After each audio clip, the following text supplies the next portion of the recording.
Hello hi dear students, नमस्कार। मैं गोपाल श्रीवास्तव आप सभी का स्वागत करता हूं। जैसा कि आप सभी को पता है, पिछले आंदोलनों में हमने सफलता प्राप्त की है और अभी एक बहुत बड़ी समस्या छात्रों की जो बनी हुई है वो है वर्ग 2 का परीक्षा परिणाम।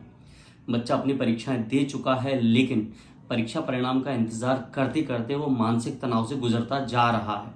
तो इसके संबंध में मध्य प्रदेश के बाकी कोचिंग वालों से फिर से सपोर्ट मांगा गया, लेकिन नहीं, इन्होंने वापस से सपोर्ट नहीं किया। सो आई एम हियर।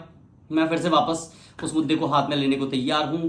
जी हाँ, मैं वर्ग 2 के आंदोलनों के लिए अब बात कर रहा हूं। मेरा आंदोलन करने का तरीका बहुत अलग है। मेरा आंदोलन करने का तरीका ये नहीं है कि हम जाके बहुत ज़्यादा हुड़दंग मचाएं, हम जाके बहुत ज़्यादा आतंक मचाएं, व्यापम या डीपीआई के बाहर जाके सरकार विरोधी नारे लगाएं या फिर अपने कोर्स बेचने के लिए अपना एजेंडा चलाऊं। जैसा कि आप सभी को पता है, मैं किसी भी प्रकार का अपना कोई कोर्स नहीं बेचता हूं। साथ ही साथ आप सभी को पता है कि ना ही मैं किसी चीज़ों को प्रमोट करता हूं जो ऑथेंटिक चीज़ें हैं। जैसे कि मैंने आपको वर्ग 3 के संबंध में पहले ही जानकारी दे दी थी कि रिजल्ट क्या रहने वाला है, सिलेबस क्या है। इसके लिए हमने किताब भी बहुत पहले बना दी थी। मैंने अभी तक उस किताब के बारे में आपको नहीं बताया है, जिस किताब में से आपका पेपर आने वाला है।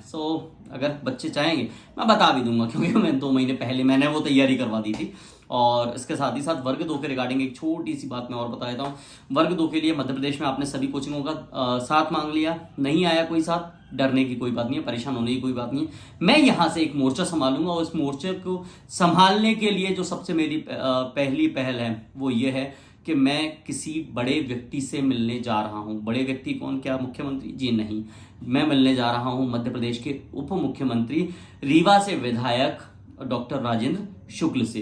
राजेंद्र शुक्ल जी जो मध्य प्रदेश के उप मुख्यमंत्री हैं, बहुत बड़ी हैसियत भी रखते हैं, साथ ही साथ शिक्षा मंत्री से उनके अच्छे संबंध हैं, ये जगत में सबको पता है। कहीं ना कहीं अब हमारी कोशिश रहेगी कि रिजल्ट को निकाला जाए। अब कुछ लोग कहेंगे कोर्ट में है इसकी वजह से, तो मैं आपको बता देता हूँ मामला जो है, रिजल्ट की पहले एक प्रोसेस समझ लो, फिर इस मामले पर बात करेंगे। रिजल्ट व्यापम तैयार करता है, नो डाउट, इसमें कोई डाउट नहीं है कि रिजल्ट व्यापम तैयार करता है, लेकिन रिजल्ट व्यापम तैयार तब करेगा जब अपनी सहमति शिक्षा विभाग दर्ज करा देगा। शिक्षा विभाग की सहमति के बाद में रिजल्ट तैयार किया जाता है, साथ ही साथ उसकी उपस्थिति में रिजल्ट तैयार किया जाता है। कुछ लोग कह रहे हैं कि 12.4 कंडिका की वजह से ये रुका हुआ है, कुछ लोगों ने अपने अपने मत दिए हैं, लेकिन मेरा जो कहना है कि आपको अगर ऑथेंटिक इन्फॉर्मेशन चाहिए देना, व्यापम आ सकते हैं किसी एम। और मैं आपको सबसे बड़ी बात बता दूं, सब कहेंगे इसकी वजह से रुका हुआ है, उसकी वजह से रुका हुआ है।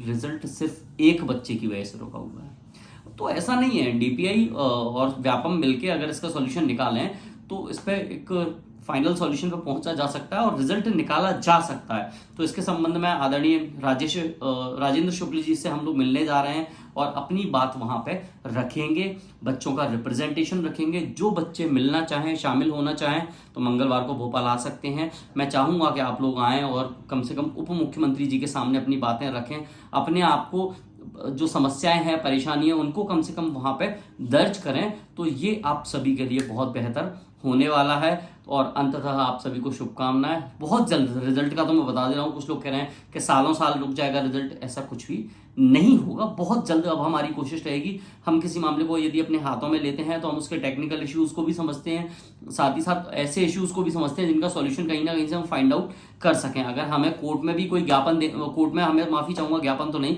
कोर्ट में भी अगर हमें कोई हलफनामा दर्ज करना पड़े या हम व्यापम को भी कोई ऐसी चीज करना चाहें जिससे हम कुछ कोर्ट में भी बोल पाएं, अपना पक्ष रख पाएं, तो शायद हम कोर्ट हमारी सुनेगा। तो मैं बता देता हूं हम सारे पक्षों में लड़ेंगे, हम कोर्ट में भी हलफनामा दायर करेंगे, हम राजनीतिक स्तर पर भी जाएंगे। और साथ ही साथ एक छोटा सा संदेश उन समस्त कोचिंग वालों के लिए जो कि महिला सुपरवाइजर में भी क्रिटिसाइज कर रहे थे, वर्ग 3 का आंदोलन किया तब भी क्रिटिसाइज किया, और अभी भी जो महिलाएं या मैं कहूं जो बच्चे, जैसे शिवांजलि श्रीवास्तव जी हैं और कपिल प्रजापति हैं, ये बच्चे वर्ग 2 के रिजल्ट के लिए आंदोलन कर रहे हैं और बहुत मेहनत कर रहे हैं ये दोनों बच्चे दरअसल, लेकिन इनको भी कुछ कोचिंग वाले रोस्ट करने से बाज नहीं आ रहे हैं।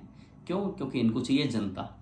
जब तक जनता नहीं आएगी तब तक इनको आंदोलन नहीं कर पाएंगे। क्यों? क्योंकि फायदा नहीं ले पाएंगे ना, एडवर्टाइजमेंट नहीं हो पाएगा। जो दिल्ली में चल रहा है वो लोग चाहते हैं यहाँ भी हो, आंदोलन हो, लेकिन अपने आप को एडवर्टाइजमेंट करने का, अपने आप को प्रमोट करने का मौका मिले। यार महोदय आपसे क्या उम्मीद करूं मैं आपसे? आप जब ये चाहते हो कि बच्चे आपके पास आए, गिड़गिड़ाएं, मेरे पास बच्चे आए, मुझसे कहा, मैं तैयार हो गया, सहमत हूँ भाई, लड़ने के लिए कोई दिक्कत नहीं है। एक सोशल एक्टिविस्ट होने के नाते, एक टीचर होने के नाते हम बच्चों के हित का ख्याल नहीं रखेंगे तो फिर हमारा मतलब क्या है? हमारा काम सिर्फ और सिर्फ कोर्स बेचना नहीं होना चाहिए, जबकि मैं तो उन बच्चों का ना कोर्स बेचता हूँ, ना ही उनकी तरफ से कोर्ट केस लगवाता हूँ, ना ही उनसे किसी तरीके से कोई भी फायदा है। सब्सक्राइबर्स भी मेरे इतने ज़्यादा नहीं है उनके भाई बहुत ज़्यादा हूँ कि मैं उन्हीं के हित में कर रहा हूँ, बट मैं उनके लिए करने जा रहा हूँ। और ये एक डेफिनेशन बदल दो यहाँ से कि सब अपने स्वार्थ के लिए करते हैं, निस्वार्थ होकर भी काम किया जा सकता है। तो मैं आपसे निवेदन करूंगा, ये अपनी जो कैंची जैसी जबान चलाते हैं आप कभी कभी, इसको कृपया कर वहीं रखें, वरना कैंची कभी कभी टूट जाती है। बच्चों के बारे में इस तरीके की बातें करना आपको कहीं से कहीं तक उचित नहीं लगता। आंदोलनों को अगर आप साथ नहीं दे सकते हैं, समर्थन नहीं दे सकते हैं, तो आंदोलनों को क्रिटिसाइज करने का आपको कोई भी अधिकार नहीं है। कारण क्या होता है दरअसल कि जिस व्यक्ति के ऊपर बीतती है वही समझता है, वही जानता है कि कितनी परेशानियों का सामना उनको करना पड़ रहा है। अभी करंट में बच्चों ने पेपर दे दिया, माँ बाप रिश्तेदार हर तीसरे चौथे दिन पूछते हैं क्या हुआ तुम्हारे रिजल्ट का। वो बच्चा थोड़ी ना बता पाता है उनको कि टेक्निकल इश्यूज हैं, कोर्ट में मामला फंसा हुआ है। तो मेरा कहना यह है कि हमें साथ देना चाहिए, हमें अपने मुंह पे ताला लगाकर, अगर हम किसी चीज में सपोर्ट नहीं कर पा रहे हैं तो अपने मुंह पे ताला लगाकर ऐसे बढ़िया तरीके से चाबी कुएं में डाल दो, ताकि आप जैसे के मुंह से जो गंदगी निकल रही है ये ना निकले। मेरा कहना है स्पष्ट तौर पर आप लोगों से, सपोर्ट कर सकते हो तो सपोर्ट करो, नहीं कर सकते तो अपने मुंह को बंद करके निकल लो यहाँ से। और भाई एक बात और, एक व्यक्ति को समस्या थी कि मैं बार बार ताली क्यों बजाता हूँ, अबे गंवारो टीचर हूँ तो ताली तो ऐसे बजा ली क्या, मतलब जस्ट बातचीत कर रहा हूँ तो निकल जाती है। तो चलो ठीक है, ये सब तो ठीक है। सो फाइनली हम लोग मिलने जा रहे हैं, हम इसी बीच डीपीआई और शिक्षा विभाग में भी मिलेंगे और हम व्यापम से भी मिलेंगे। व्यापम से हमारी बातचीत हुई है इसके संबंध में, व्यापम ने अपना हलफनामा दायर कर दिया है। अब डीपीआई का हलफनामा दायर होना कोर्ट में बाकी है, जैसे ही वो हो जाएगा आशा करते हैं बहुत जल्द से जल्द आप लोगों का रिजल्ट आ जाएगा। लेकिन हम इसमें राजनीतिक हस्तक्षेप भी करवाने जा रहे हैं। मध्य प्रदेश के माननीय उप मुख्यमंत्री जी श्री राजेंद्र शुक्ल जी से हम लोग मंगलवार को मिलने जा रहे हैं और उप मुख्यमंत्री जी से हम उम्मीद करेंगे कि वो इस मामले में इंटरफेयर करें। देन डेफिनेटली कुछ आप लोगों को एक अच्छी खबर बहुत जल्द से जल्द उपलब्ध करवा पाएंगे। डीएड के रिगार्डिंग एक अलग से वीडियो बना दूंगा और वर्ग 3 के रिगार्डिंग भी एक अलग से वीडियो बना दूंगा।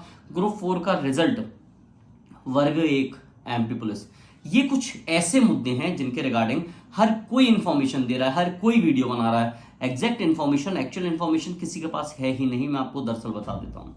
साथ ही साथ डीएड के रिजल्ट के आज आ जाएगा, लगभग आ चुका है, जहां तक हमें ये वीडियो बना रहा हूँ उस समय रिजल्ट आ चुका है। तो अब हमें सोच समझकर थोड़ा चलना चाहिए। अब हमें यहाँ से उन अंधभक्तों की तरह काम नहीं करना कि भाई सर ने कह दिया ये, हम लॉजिक के साथ बात करेंगे। मुझे पता है व्यापम ने क्या कहा है, व्यापम का स्पष्ट तौर पर कहना है कि हम उसको मान्य नहीं करेंगे, तो ये देख लेना, ठीक है ना। बाकी चलिए मिलते हैं बहुत जल्दी नई इन्फॉर्मेशन के साथ में। मैं एक वीडियो बनाऊंगा अलग से, तो देख लेना। एंड वीडियो पसंद आए अगर आप लोगों को तो लाइक कीजिएगा, शेयर कीजिएगा और सब्सक्राइब तो कर ही दो यार, कम से कम इतना कुछ कर रहा हूं तो मैं रिकॉग्निशन तो डिजर्व करता हूं, ठीक है ना। So thank you so much, मिलते हैं जल्द से जल्द और बहुत बहुत शुभकामनाएं। डीएलएड वालों के लिए रिजल्ट आ गया, वर्ग 2 वालों को अग्रिम शुभकामनाएं दे सकता हूं मैं, लेकिन दूंगा 1-2 दिन बाद। सो मिलते हैं फिर जल्दी, थैंक यू सो मच।